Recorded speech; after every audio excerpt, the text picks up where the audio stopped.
Hello mga kabidyo, okay, samahan niyo muli ako sa araw na dahil mag-aayos tayo ng speaker na sira. Okay, itong speaker na to is wasak. Ayan. Para sa ating mga kabidyo, kaya na may ganitong speaker na sira, pero pwede pa yung kanyang phone dahil matigas pa. Gaya nito mga kabidyo, okay, is matigas pa yung kanyang papel. Kaya gagawa natin ng paraan or diskarte para magamit pa natin ng matagal. Okay, itong speaker na to is nasipa ng bata dahil pinagtripan. Okay, kaya ito ang ating mga kailangan. Okay, ito yung ating kailangan. Kailangan natin ng rugby. Rugby nakasashay. Pwede rin nakabote. Basta rugby na makabit. And then, gagamit tayo ng cartoon. Cartoon, ordinary cartoon. Pangtapal natin. Para tayo magtatapal sa bubong ng bulkasil. Parang ganun lang. Gagamit na tayo ng cartoon. And then, pipinturahan na rin natin ng black para kumapit din ang gusto at para tumigas. And then sa paglalagay natin ng rugby or itong papel na to is dapat is tuyo yung ating rugby. Okay, ito yung madalas kong gamitin kapag nawawasak yung ating paper phone sa ating speaker na pwede pa naman yung kanyang papel dahil may mga speaker na manipis na talaga yung mga papel nila. Okay, ito yung wattage ng ating speaker na gagamitin. 400 watts na digise. Okay, kaya umpisa na natin. Okay, lagyan na natin ng rugby.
Nilagyan natin ng bato para hindi magdikit yung ating paper coat habang pinapatuyo natin.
Okay, after 2 hours, natuyo na yung ating rugby.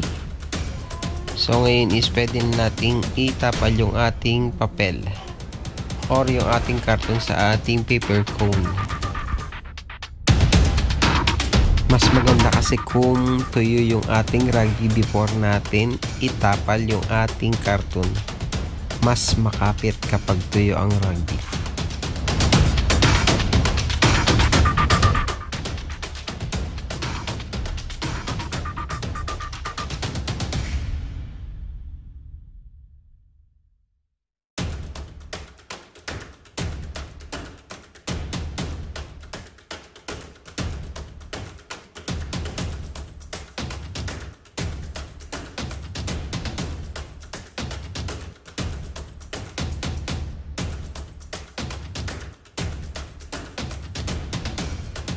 At tinapalan din natin yung ating likod ng speaker para siguradong makapit yung ating karton sa ating paper cone.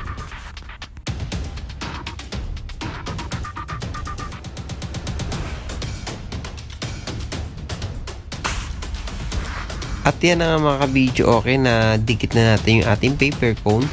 Ngayon is ang next natin is yung ating dust cap. So bago natin takpan yung ating coil is kailangan natin munang linisin yung gilid ng ating voice coil. Okay, yung kanyang gap para siguradong walang sabit. Para mas malinis yung kanyang tunog. Minsan kasi is meron sumasangat ng mga buhangin.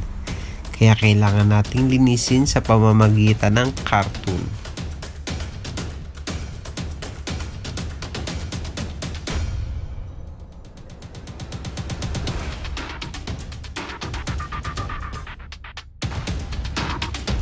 At yan, tuyo na nga yung ating rugby para sa ating dust cap. Ngayon is ididikit na natin yung ating cap sa ating coil.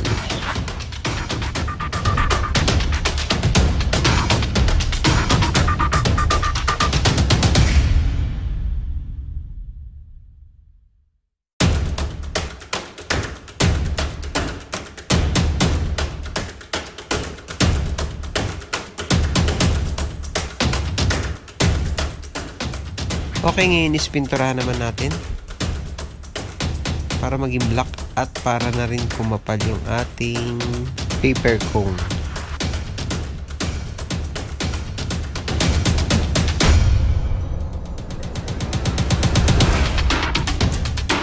Okay, ngayon is tuyo na siya.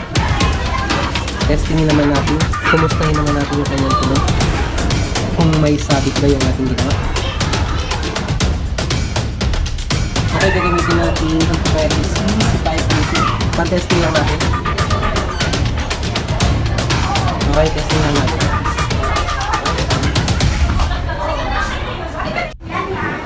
Wait. Okay, testingin natin na mabilis dahil may mga natutulog pa. Okay, volume natin ng konti lang.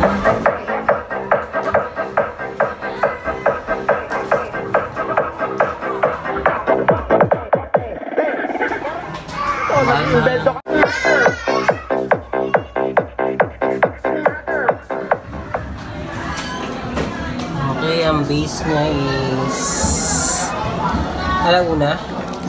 Lagyan din natin ng mid. And then treble. Lagyan lang natin sila sa alas 12. Okay.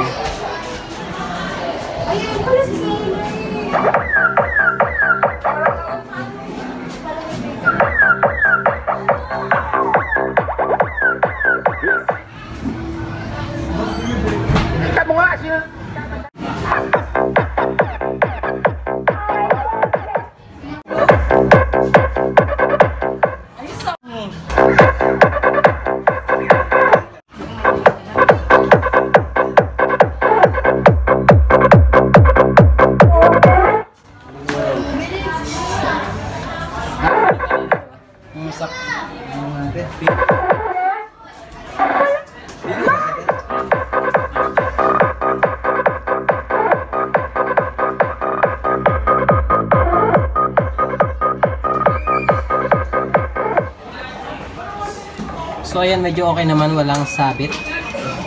Dahil kapag may sabit yan is medyo distorted yung kanya tunog.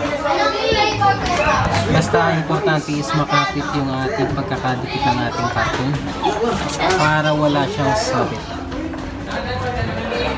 So ganyan lang po.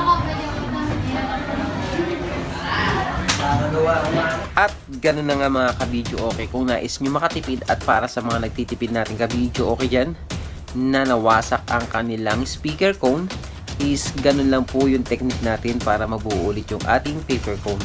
Okay? At sa mga may pambili naman dyan, pwede naman bumili ng panibagong paper cone. Okay? Yung sa atin is sa mga nagtitipid lang. Basta pwede pa natin gamitin yung ating paper cone or yung ating speaker. Sa akin kasi is, kapag pwede pa yung paper cone is, ganun yung ginagawa ko diskarte. para mapakinabangan ko pa yung ating speaker. At hanggang dito na lang mga ka-video. Okay, sana ay may napulot kayo kahit konting technique muli sa araw na to sa video natin ngayon. At sa mga hindi pa po nagsasubscribe dyan, subscribe na po kayo and notification bell. Dami nyo na para lagi kayo updated sa ating mga ginagawa mga video. At sa ating Facebook page account, ang account po natin is Video Okay and Third Case Box Randy. Paki-like na rin po and follow my page book account. Okay, at hanggang dito na lang at maraming salamat at hanggang sa muli and God bless.